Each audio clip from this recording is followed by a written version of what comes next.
জামুরিয়ার 2 নম্বর জাতীয় সড়ক থেকে চাপুই গ্রাম রাস্তার ধারে এক বাঁশ গাছের ঝাড়ে ভয়াবহ অগ্নি।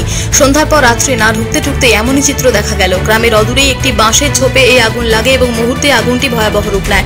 সেই সময় চাপুই গ্রামে নিঞ্চা কালী পুজো চলছিল। গ্রামের পুজো চলায় এবং অগ্নিকাণ্ডটি একদম রাস্তার পাশে হওয়ায় প্রচুর মানুষের ভিড় জমে।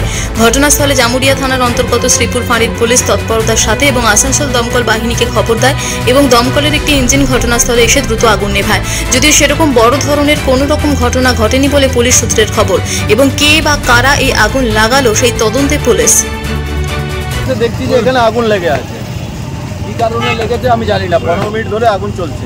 তো কাটার জন্য দুটো টিম ছিল, তারাই হয়তো কিছু লাগিয়ে চলে গেছে। এখন না জেনে তো কিছু বলা যাবে না।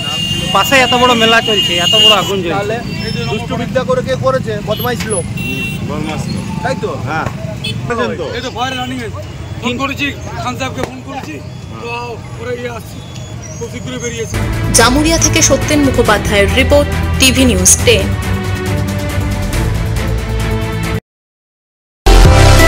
সুলভে সঠিক চিকিৎসার একমাত্র প্রতিষ্ঠান বিবেকানন্দ হসপিটাল। 24 ঘন্টা emergency service, blood bank, trauma care. আপনাদের সেবায় আমরা তৎপর।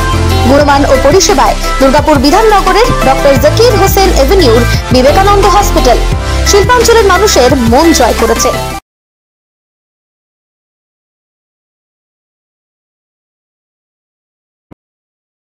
সবার আগে খবরের আপডেট পাওয়ার জন্য সাবস্ক্রাইব করুন আমাদের ইউটিউব চ্যানেল এবং ক্লিক করুন বেল নোটিফিকেশন আইকনে।